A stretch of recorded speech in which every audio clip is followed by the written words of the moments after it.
सभी को सादर नमस्ते। क्षमा चाहता हूँ, एक बहुत ही अर्जेंट काम में मैं होने के कारण मैं समय पर इसको आरंभ नहीं कर पाया। मैं मुनि अर्पिता जी से अभी भी बाहर हूँ। मुनि अर्पिता जी से सादर निवेदन करूँगा आज के कार्यक्रम को हमारे योग सत्र को आरंभ करने हेतु सादर निवेदन मुनि अर्पिता जी से।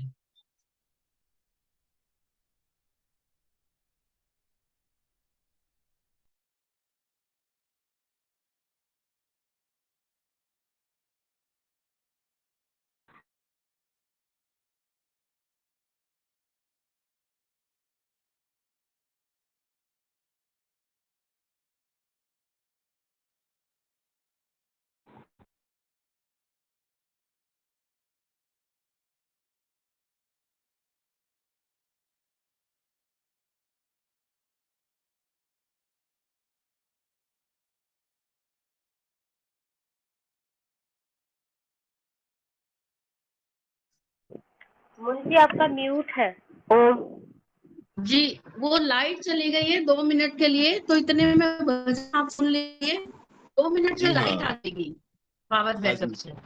बिल्कुल तो मैं जी। निवेदन करूँगा आज से हमने ये भी तय किया है कि हम कार्यक्रम का आरंभ 7:45 की बजाय 5 मिनट पहले करेंगे और भजन। तो आज जो भजन की प्रस्तुति देने जा रहे हैं, उनसे सादर निवेदन अपने भजन से आज के इस कार्यक्रम को आरंभ करें। हाँ जी, सादर स्वागत है आपका भजन हेतु। ओम। सभी को सादर नमस्ते। कुछ पंक्तियां भजन के रूप में ईश्वर को समर्पित करते हुए हम सभी यहाँ पर उसी ईश्वर की आराधना, उसको जानने के लिए उपस्थित हुए हैं। तो एक भजन आप सबके सामने प्रस्तुत करता हूं।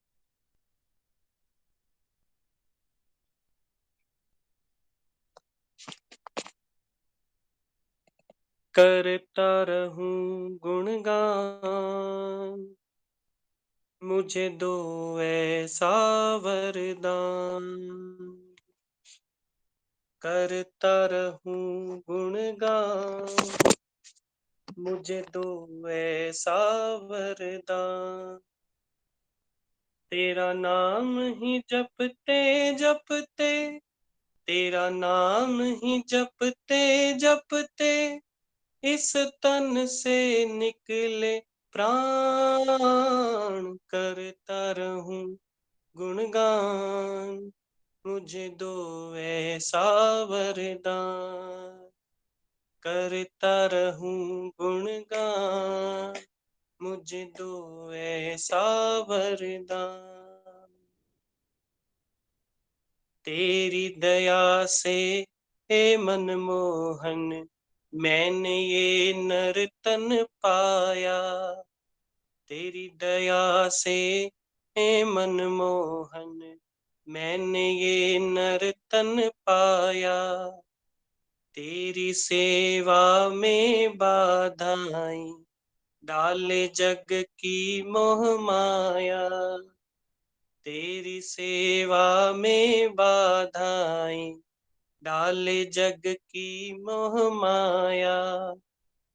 फिर भी अर्ज करता हूँ,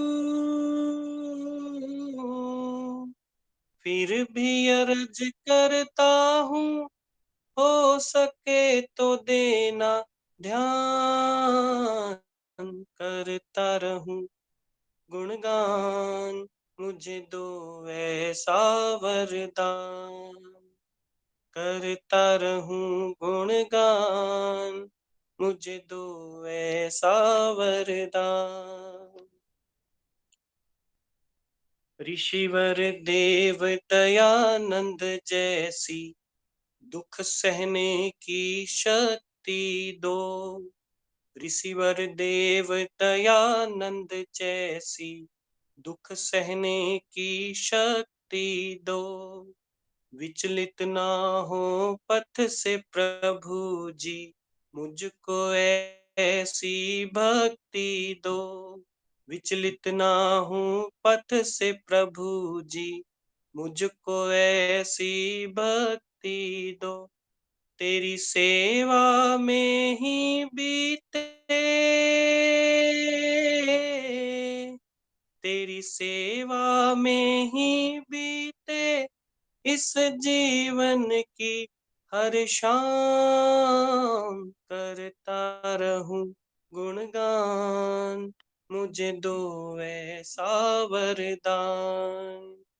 करता रहूं गुणगान, मुझे दो ऐसा वरदान। क्या मालूम कब कौन घड़ी तेरा बुलावा आ जाए, क्या मालूम कब कौन घड़ी तेरा बुलावा आ जाए। मेरे मन की इच्छा मेरे ही मन में ही रह जाए, मेरे मन की इच्छा मेरे मन ही मन में रह जाए। मेरी इच्छा पूरी करना, मेरी इच्छा पूरी करना, ओ मेरे भगवान। करता रहूं गुणगान, मुझे दो ऐसा वरदान। करता रहूं गुणगान, मुझे दो ऐसा वरदान। मुझे दो ऐसा वरदान, मुझे दो ऐसा वरदान। बहुत सुंदर भजन, बहुत बहुत धन्यवाद, आभार। बहुत सुमधुर कंठ आपका। और परमपिता परमेश्वर से यही प्रार्थना कि हम सभी को ऐसा वरदान मिले कि हम उसका गुणगान कर परमपिता परमेश्वर के बताए रास्ते पर चल पाए। इसी क्रम में धन्यवाद। हमारा योग दर्शन सत्र, जिसमें हम मुनि अर्पिता जी से योग दर्शन के माध्यम से ईश्वर के शुद्ध स्वरूप को समझकर ईश्वर के बताए मार्ग पर चलने हेतु, योग साधना के मार्ग पर चलने हेतु प्रेरित होते हैं। निवेदन करूंगा आज के सत्र के शुभारंभ हेतु मुनि अर्पिता जी से। ओम। आइए, बड़ा सुंदर भावपूर्ण वचन सुन रहे थे कि परमात्मा ऐसा वरदान दे। और परमात्मा तो हमें मनुष्य योनि के माध्यम से जन्म देकर बहुत अच्छा वरदान दिया हुआ है, बहुत सुंदर ऐसा वरदान कि हम मनुष्य योनि में ही उस कार्य को पूरा कर सकते हैं। तो परमात्मा का हम बड़ा धन्यवाद करते हैं कि हम इस वरदान की कोटि में आते हैं। तो हमारे मनुष्य योनि में हम जब गर्भ में आए तो भी से परमात्मा का वरद हस्त हमारे सिर पर है, और हम अन्य अन्य योनियों से भिन्न हैं। हम बड़े सौभाग्यशाली हैं मनुष्य योनि में, और इससे भी ज्यादा सौभाग्यशाली हैं कि हम वैदिक धर्मी हैं। वैदिक सिद्धांतों को हम पढ़ जान सुन रहे हैं, फिर जितनी हमें बुद्धि है, आत्मबल है, हम उसे स्वीकार भी कर रहे हैं। परमपिता परमात्मा का वरदान हमारे साथ है और हम ईश्वर का धन्यवाद करते हैं। आइए, आज थोड़ा देर हो गई है किसी ना किसी कारण से, हमारे 15 मिनट चले गए हैं। कोई बात नहीं, आधे घंटे में हम आगे बढ़ने का प्रयास करते हैं। आइए, परमपिता परमात्मा के मुख्य नाम ओम का उच्चारण करेंगे।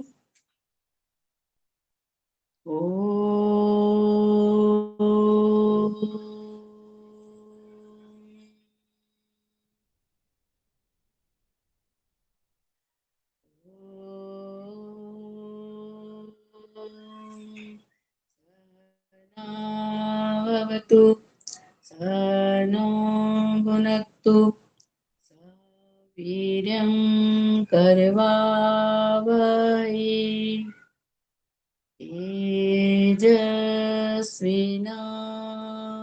मुदितमस्तु मा विद्विषावहै। ओम शांति शांति शांति। सबको सादर सप्रेम नमस्ते जी। योग दर्शन की कक्षा में आपका स्वागत है। हमारे योग दर्शन के पठन पाठन का उद्देश्य ये नहीं है कि हम एक एक सूत्र के एक एक भाग को, एक एक व्याख्या को, एक एक व्याकरणिक दृष्टि से जाने। हमने जब योग दर्शन को प्रारंभ किया था तो हमारा उद्देश्य यही था कि हम साधक किन किन विघ्न बाधाओं से अपनी साधना में अटके हुए हैं, कहाँ पर रुक गए हैं, आगे नहीं बढ़ पा रहे, इसमें हमें ज्ञान की आवश्यकता है। और ये जितने भी सूत्र हैं, ये सूत्र केवल पढ़ने और पढ़ाने के लिए नहीं है। आपको पुस्तक आगे रखी, पढ़ा दिया और आपने पढ़ लिया, बात छुट्टी, ऐसा नहीं। हमने इन सूत्रों को अपने जीवन में धारण करना है, उन सूत्रों को जानना है, समझना है, ग्रहण करना है और आचरण में लाना है। तो ये सूत्र हमारे आचरण में क्यों नहीं है, क्या बाधाएं हैं, बस उन बाधाओं को हम इन सूत्रों से जानते हैं और प्रयत्न करें कि उन बाधाओं को दूर करने का प्रयास करें। बाधाओं को जैसे जैसे हम बाधाओं को, विघ्नों को, उपबाधाओं को, अविद्या को, ज्ञान को जैसे जैसे दूर करते जाएंगे, वैसे वैसे हम परमात्मा के मार्ग पर बढ़ते जाएंगे। तो हमारा इसका पठन पाठन का यही उद्देश्य है। यदि आपको कोई संस्कृत का वाक्य नहीं आता, उसकी व्याकरण नहीं समझ आती, तो उसकी चिंता ना करें, उसका भाव ग्रहण करें, ये सूत्र कह क्या रहा है। तो पीछे हमने पिछली बार जो हमारी कक्षा थी उसमें हमने शायद ईश्वर प्रणिधान के रूप में बात की थी। ईश्वर प्रणिधान के रूप में, प्रतिपक्ष भावना के रूप में, कि हमारी साधना कहाँ अटक जाती है कि जब कोई व्यक्ति हमारे साथ हमारे मनोनुकूल बर्ताव नहीं करता, प्रतिकूल करता है, अनुकूल नहीं करता, हमें अच्छा नहीं लगता, किसी को भी अच्छा नहीं लगता संसार में। तो वहां पर आकर हमें ऐसा अनुभव होता है कि जैसा वो व्यवहार करे वैसा हम भी करें। यदि आपका स्तर थोड़ा सा ऊंचा हो गया तो हम अपना बदला लेने के लिए स्तर से नीचे गिर जाते हैं। फिर कोई व्यक्ति ये नहीं देखता कि मैं एक साधक हूं, मैं धर्मात्मा हूं, मैं विद्वान हूं, मैं गृहस्थी हूं, तो उसका लाभ क्या हुआ फिर। तो यहाँ पर बड़ी अच्छी प्रकार से हमने पिछली बार पढ़ा था कि जब हमारा मन ऐसे, एक धर्मात्मा का मन ऐसा करे कि सामने वाला व्यक्ति मुझे अकारण ही अपशब्द बोल रहा है, तो उससे उसका बदला नहीं लेना। भाई उसने तो शास्त्र ही नहीं पढ़े, वो धर्मात्मा थोड़े ना है, वो तो एक सामान्य सा गृहस्थी व्यक्ति है, उसे पता ही नहीं शास्त्र होते क्या है, वो तो संभवतः ईश्वर को भी ना मानता हो, वो तो नास्तिक हो। आपने बड़ी कठिनता से, बड़े ही कठिन प्रयास से, तप करके इस स्थिति को प्राप्त किया है।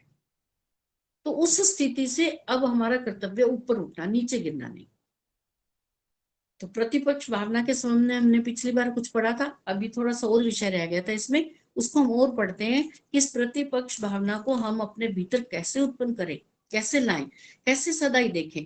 भले ही शास्त्र कहीं कहीं पर यह भी कहता है कि यथा योग्य व्यवहार करो, तो यथा योग्य का तात्पर्य ये नहीं कि सामने वाला हमें अपशब्द बोल रहा है तो हम भी बोल दें, सामने वाला शस्त्र से लड़ाई करे तो हम भी ऐसा तैयार करें। हाँ, कहीं कहीं अपने जीवन की रक्षा के लिए ऐसा करना भी पड़ता है।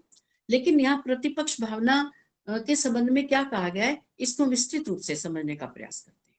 ठीक है, आइए पृष्ठ संख्या 182।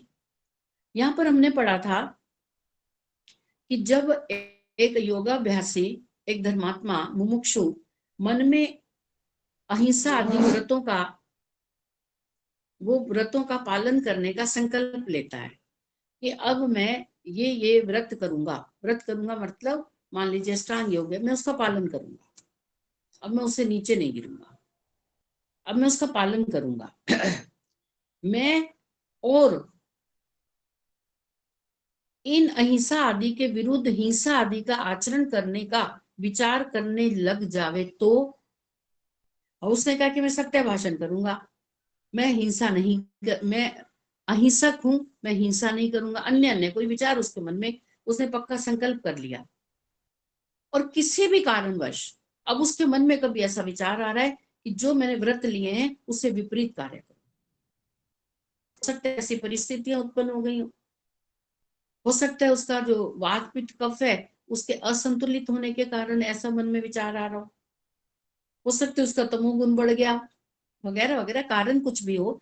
तब ऋषि लिखते हैं कि क्या विचार आना चाहिए मन में। यदि ऐसा विचार आता है कि मैं इस प्रतिकूल परिस्थितियों में ऐसा करूं जो उचित नहीं, जो वेद आज्ञा नहीं है, जो ईश्वर की आज्ञा नहीं है, तब क्या विचार करें जिससे कि वो गलत कार्य करने से रुक जाए, वो ऐसे मार्ग पर बढ़ने से रुक जाए जो मार्ग एक धर्मात्मा के लिए नहीं है।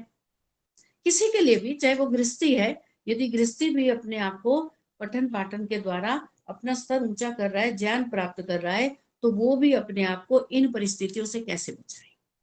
क्या लिखा हुआ है, ऐसा विचार करे कि मैं हिंसा करूंगा क्योंकि इस व्यक्ति ने मेरी हानि की है, यदि ऐसे मन में भावना आती है।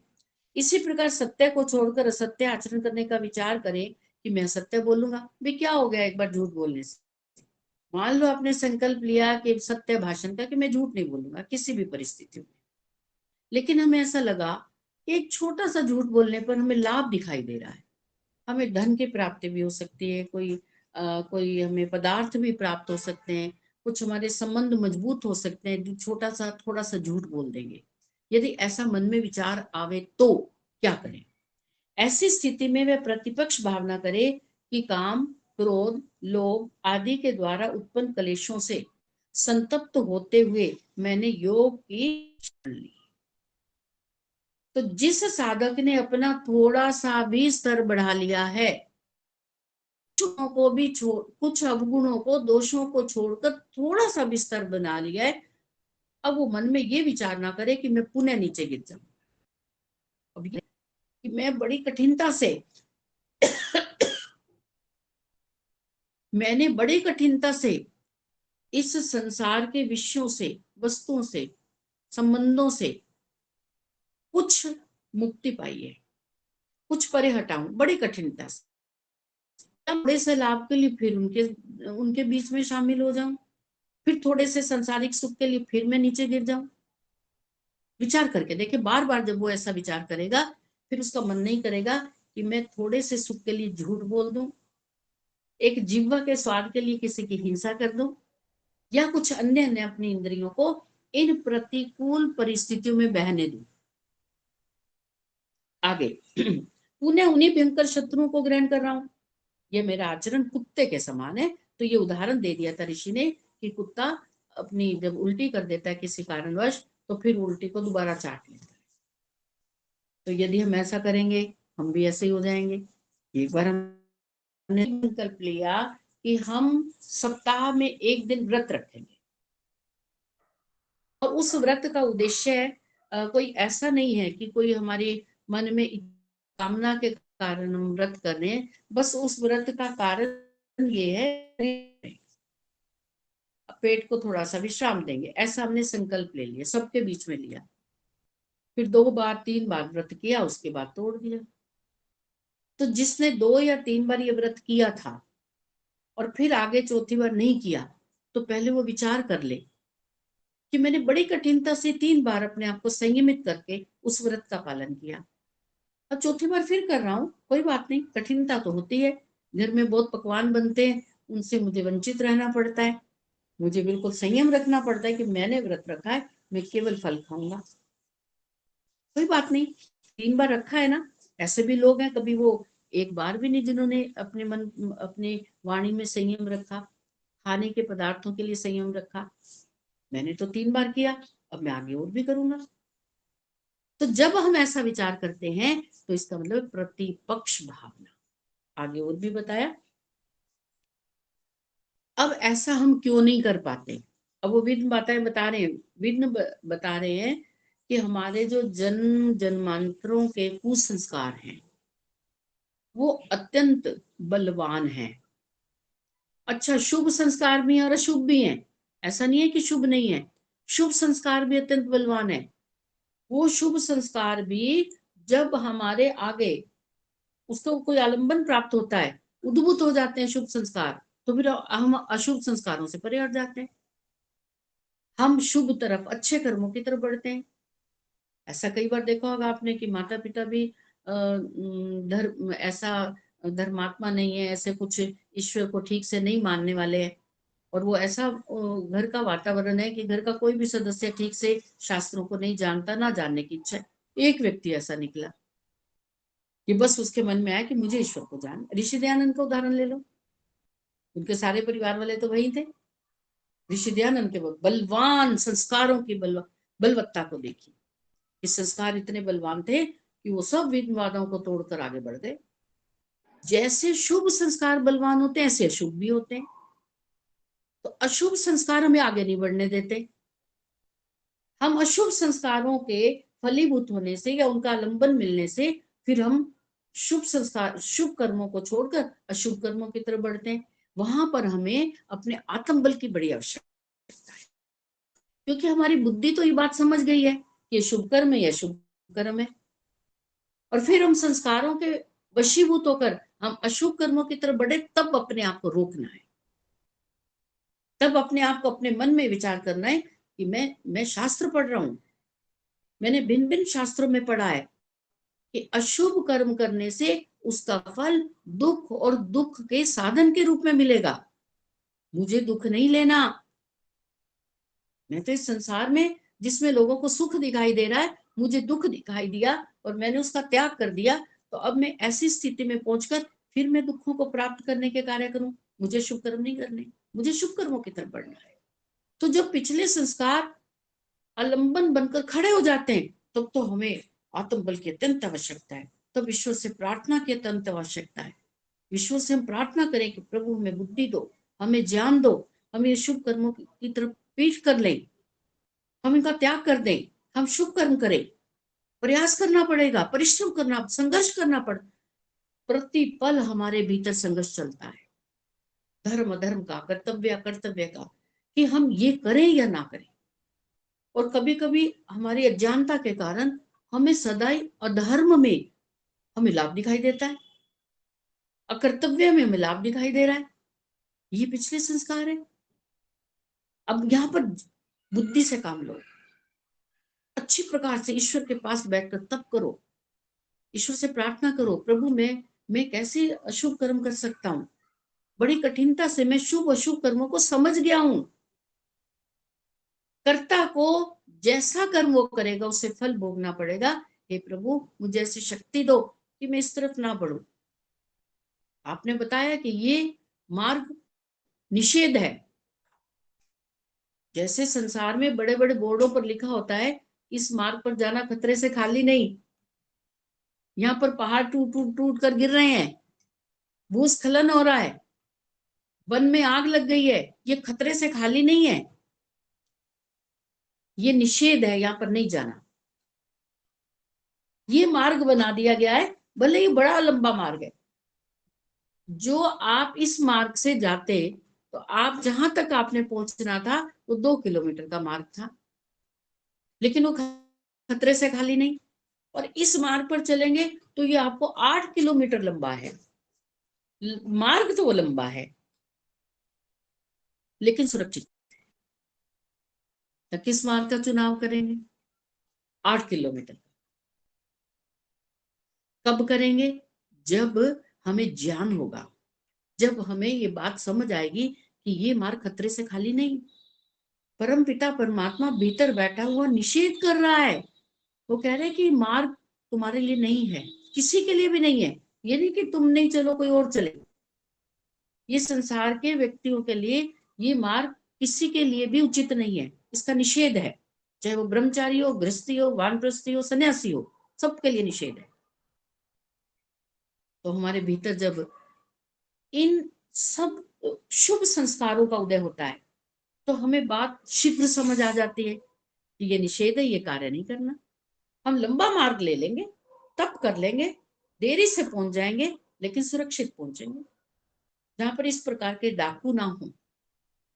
ये आगे एक उदाहरण दिया अथर्ववेद का उल्लूकयातुम शुशुल्लूकयातुम जहि श्वयातुम मुत्कोकयातुम सुपर्णयातुमुत गृध्र यातुम वृषदेव प्रमृण रक्ष इंद्र। इसका क्या अर्थ किया? हे इंद्र, तू उल्लू की चाल वाले, रात्रि में घूमने वाले को, भेड़िए की चाल वाले क्रोधी को, कुत्ते की चाल वाले परस्पर झगड़ने वाले को, चिड़िया के समान चाल वाले कामी को, बाज के समान चाल वाले आक्रमणकारी को, गृध्र के समान चाल वाले लोभी को पत्थर से पीसने के समान मार डाल, राक्षसों को मार डाल। अभी मनुष्यों की बात नहीं हो रही, हमारी वृत्तियों की बात हो रही है। जो कोई कुत्ते के समान है, कभी कभी गीध के समान है, तो उन वृत्तियों को मार दे, उन वृत्तियों को कुचल डाल, क्योंकि ये वृत्तियां तुझे कहां ले जाएंगी? इस मार्ग पर जो वेदाज्ञा नहीं है, जो वेदों की आज्ञा है कि ये मार्ग निषेध है। तो हम जब ऐसा विचार करेंगे, इसी को तो विद्या विद्या कहते हैं।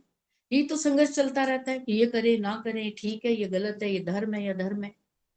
तो जब हम धर्म के मार्ग पर चलेंगे, कर्तव्य के मार्ग पर चलेंगे, विद्या के मार्ग पर चलेंगे, तब भले ही वो रास्ता कठिन हो, भले ही वहां पर तप करना पड़ता हो, लेकिन वो तप भी आपके पीछे भी किए गए शुभ संस्कारों का फल है, और आगे भी आप उन कार्यों को करते हुए शुभ कर्म कर रहे हैं। तो पिछले कर्मों से भी हमें उनका फल प्राप्त हो रहा है, और आगे के लिए भी हम उसकी तैयारी कर रहे हैं।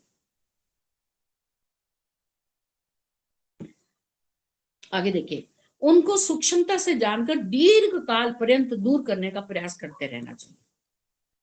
ये बड़ा संघर्ष है, एक दिन दो दिन का काम नहीं, ये शनि शनि बढ़ने वाला काम है, और प्रतिपल ग्रहण करने वाला आचरण के सुधार का काम है।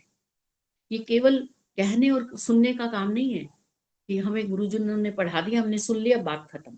इससे कुछ नहीं होगा। हाँ, इससे ज्ञान की वृद्धि तो होगी, ऐसा नहीं कुछ नहीं होगा, ज्ञान की तो वृद्धि होगी।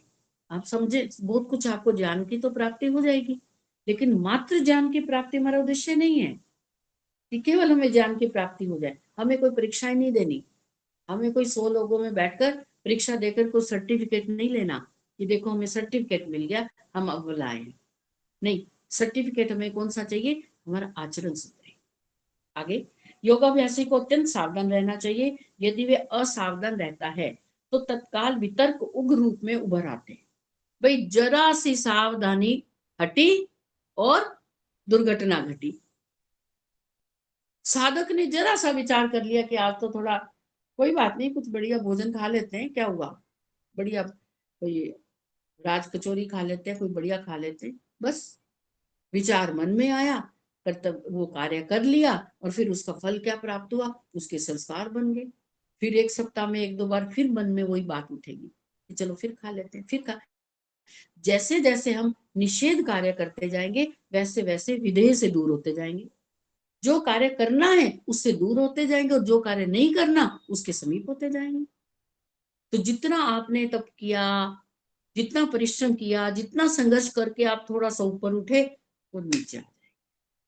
तो बस यही कहा, वितर्क, ये हमने देखना है कि हमारे मार्ग में क्या क्या वितर्क है, क्या क्या बाधाएं हैं। प्रथम, अपने दोषों को दूर करने का प्रयास अधिक करना चाहिए, दूसरों के दोषों को कम देखना चाहिए। ये उपाय बता रहे हैं कि प्रतिपक्ष भावना की, कि दूसरों के दोषों के बजाय अपने दोषों को देखो। लाभ तभी है, दूसरों के दोषों को देखना और उसका गुणगान करना, गुणगान मतलब उन दोषों की चर्चाएं करना, उसको कोई लाभ नहीं, हानि है। वैसे संस्कार बनते जाते हैं, फिर बार बार फिर वैसे विचार, फिर संस्कार, फिर वृत्तियां उठेंगी, फिर बार बार मन करेगा कि हमें कोई व्यक्ति अच्छा नहीं लगता, अब उसके दोषों को हम किससे कहें? कोई ढूंढो भी, कोई व्यक्ति, कोई ऐसा व्यक्ति ढूंढो जिसको वो व्यक्ति अच्छा ना लगता हो। एक समान विचारधारा वाले व्यक्ति मिलकर फिर हम उसकी बुराई करें, ऐसे फिर वृत्तियां बनती जाएंगी। तो इसलिए बड़ा सावधान, बिल्कुल सावधान रहना है। काम क्रोध आदि दोषों से ना प्रेम करना चाहिए और ना ही उनको छोटा जानना चाहिए, क्योंकि ऐसा करने से प्रबल होकर आक्रमण करते हैं।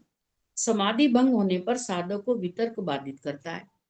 समाधि भंग से तात्पर्य है कि जो उसकी स्थिति बनी है ये वितर्कों से। वितर्क है क्या, अगले सूत्र में बहुत अच्छे प्रकार से समझाएंगे कि वितर्क से तात्पर्य क्या है। अभी इसी को पढ़ते हैं। यदि साधक सावधान रहता है तो तत्काल ही इनको रोक देता है, यदि इनको तत्काल नहीं रोकता तो ये बलवान हो जाते हैं। तत्काल रोक देने से क्या मतलब है, जैसे हम कभी कभी ऐसा उदाहरण देखते कि हमारे वस्त्रों में यदि कोई छोटा सा छेद हो जाए, है ना, तो जो वस्त्रों को सिलता है, जो दर्जी है, वो भी यही कहता है, जो समझदार पुरुष है, महिलाएं हैं, वो उस छेद को तभी सिल देवे, छोटा सा छेद है। और यदि आप उसको बिना उसको सिले, बिना बंद किए उसको आप धो देंगे तो छेद थोड़ा सा बढ़ जाएगा, और बार बार धो देंगे तो बढ़ता चला जाएगा, फिर वो सिला नहीं जाएगा, फिर उस पर पैबंद लगाना पड़ेगा और पैबंद दिखाई देगा।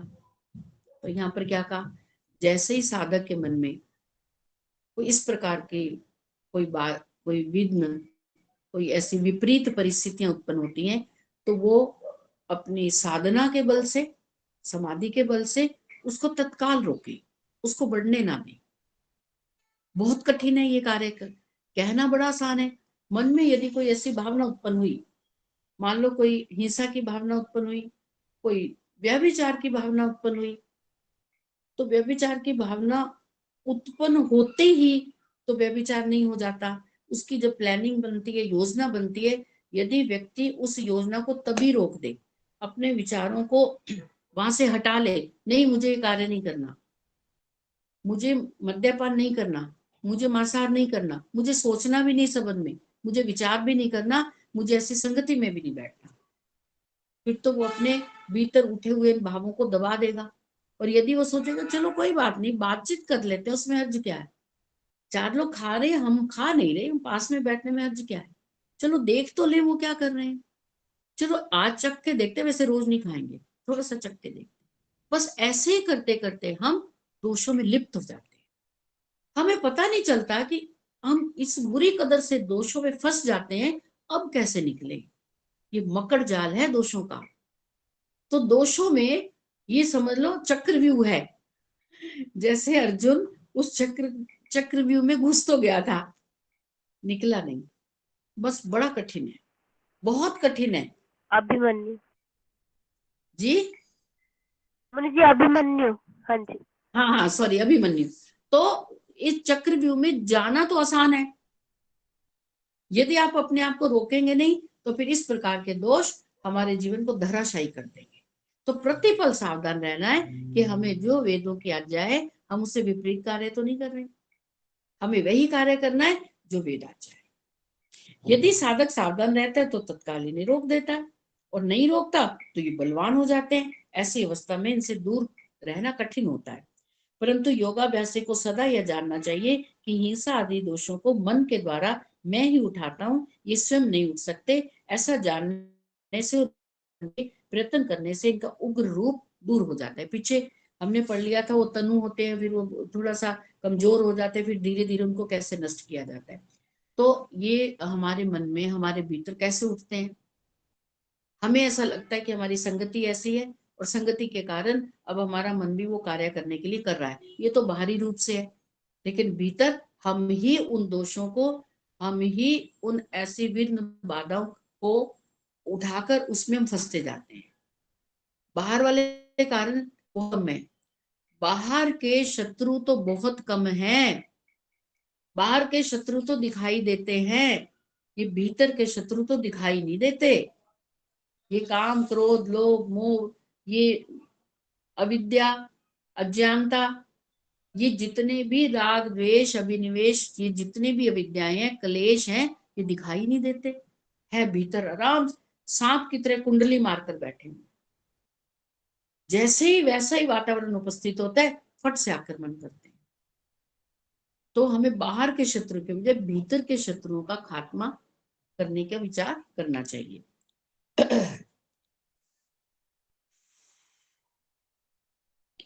शब्द प्रमाण भी वितर्कों को रोकने का एक उपाय है। शब्द प्रमाण कैसे है? जो वेदों के आज्ञा वो शब्द प्रमाण है। जब हम शास्त्रों को पढ़ते हैं, वेदों की आज्ञाओं को पढ़ते हैं, ऋषि मुनियों की हम जीवनियों को पढ़ते हैं, जब ऋषि मुनियों के द्वारा लिखे हुए हम आर्ष ग्रंथों को पढ़ते हैं तो शब्द प्रमाण है, तो शब्द प्रमाण से भी हम अपने स्वयं का सुधार कर सकते हैं। शब्द प्रमाण को स्मरण रखना चाहिए। जब वितर्क संतप्त करे तो शब्द प्रमाण को सत्य मानकर वितर्कों को रोक देना चाहिए कि शब्द प्रमाण में जो लिखा बिल्कुल ठीक लिखा है। छोटी सी बात, अब लिखा हुआ है अद्भिर्गात्राणि शुद्धन्ति, लिखा हुआ है कि बाहर से शरीर की शुद्धि करो और भीतर से भी शुद्धि करो। लिखा हुआ है कि विद्या तपोव्याम भूतात्मा, विद्या और तप से इस आत्मा की शुद्धि करो। मानो उसको। ये मंत्र पढ़ना पढ़ाना केवल इसका अर्थ ऐसा नहीं है कि पढ़ लिया, बड़े बड़े समारोह कर लिए, बड़े बड़े यज्ञ कर लिए और फिर उसके बाद कहा कि हमारा कार्यक्रम बड़ा सफल रहा। उस कार्यक्रम को सफल तब माने जब एक भी मंत्र को कोई व्यक्ति अपने आचरण में उतार ले, तब उसका सम्मान करे। ये एक मंत्र का ये यहाँ पर व्याख्या करके गए हैं हमारे तथाकथित बहुत बड़े विद्वान। उन्होंने एक मंत्र की व्याख्या की, हमें आज वो बात समझ आ गई।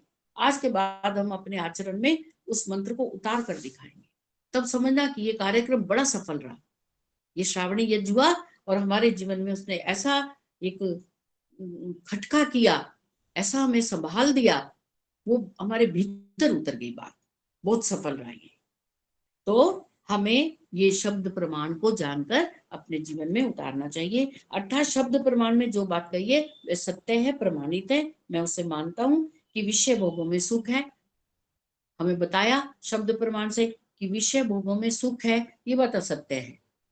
जैसे जैसे हम विषयों को भोगते जाएंगे हमारी इंद्रियां और कुशल होते जाएंगी, वो इंद्रियां और मांगेंगी। तो विषय भोगों में सुख नहीं है, इस बात पर विचार करना है। इसी प्रकार जहां जहां पर वितर्क उभरते हैं वहां शब्द प्रमाण को सत्य मानकर रोक देना चाहिए। वेद में वितर्कों के विनाश का उपदेश है कि जब जब वितर्क उभरते हैं उनको सत्य ज्ञान से, विद्या से रोक दो, उसको आगे मत बढ़ने दो, वहीं पर उसका सिर कुचल दो। यदि हम वो शत्रु है हमारा, यदि हम शत्रु को छोड़ देंगे वो फिर अटैक करेगा कभी ना कभी, तो उसका वहीं पर सिर कुचल दो। और एक बीच में बात कही गई थी कि हम कभी कभी ऐसा कहते हैं हमारा मन नहीं मानता। हम तो चाहते मन नहीं मानता, हम तो संध्या करना चाहते, उपासना करना चाहते हैं, सुबह उठना चाहते हैं, यानी मन ही नहीं मानता। मन ही नहीं करता कि पुस्तकों का ढेर लगा पड़ा है, इसमें से उठाकर पढ़ ले। ये मन क्यों नहीं मानता? हमारे पास ढेर लगा पड़ा है धन का, धन की कोई कमी नहीं, सब कुछ है, हम बढ़िया से बढ़िया सामग्री गृह संविधाएं ला सकते हैं, सब पड़ी हुई है, मन ही नहीं करता यज्ञ करने का। तो विचार कर ले में कि ये मन तो जड़ है। मन को तुम ब्लेम करते हैं, मन पर तुम दोषारोपण करते हैं। मन स्वयं कुछ नहीं करता। अब इतना कुछ शास्त्रीय ज्ञान होने के बाद इसका तो पक्का निर्णय कर ले में कि मन एक जड़ पदार्थ है। जैसे हमारा ये घर है, पंखा है, फ्रिज है, टेबल है, कुर्सियां है, सोफा है, तो ये अपने आप कोई कार्य करते हैं? नहीं करता। इनको चेतन की आवश्यकता है। कोई भी संसार की जड़ वस्तु अपने आप कार्य नहीं करती। तो यदि मन आपका नहीं करता तो फिर चेतन को बोलो, भीतर चेतन, दो चेतन बैठे हुए हैं, एक नहीं, दो चेतन है। दो चेतन के होते हुए भी ये जड़ उन पर हावी हो जाए। ये मन जड़ पदार्थ है, वो आत्मा पर भी हावी हो गया, परमात्मा पर भी हावी हो गया, ये कैसे हो सकता है? विचार करिए इस पर। चेतन, एक तो चेतन इस शरीर को चलाने, दूसरा चेतन इस ब्रह्मांड को चलाने वाला, तो क्या मन उससे भी ऊपर हो गया? नहीं हो सकता। विचार करें और अपने मन को समझा ले में, ये मेरे मन, यदि तू ऐसे करेगा तो हम तेरे को बाहर निकाल देंगे। तू कैसे रहेगा? चेतन आत्मा के अनुसार काम करेगा, तब फिर हम तेरा बड़ा स्वागत करेंगे।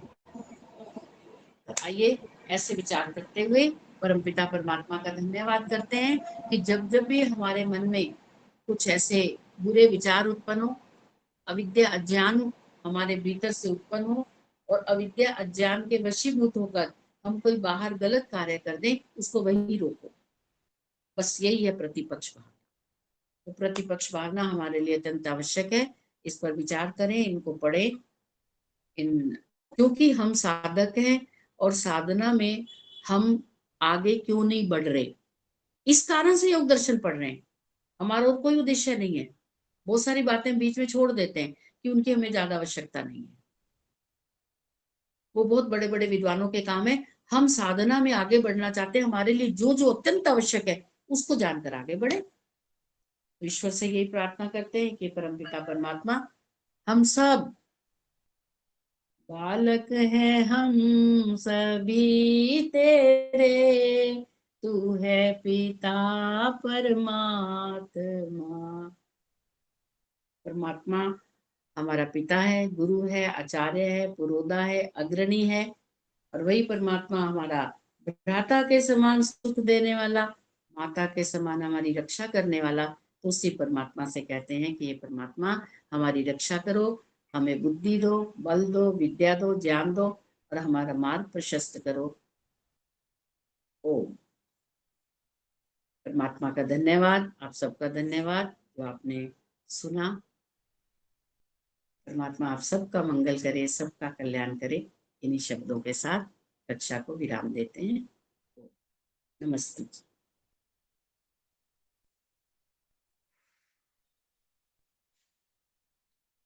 बहुत बहुत धन्यवाद, आभार।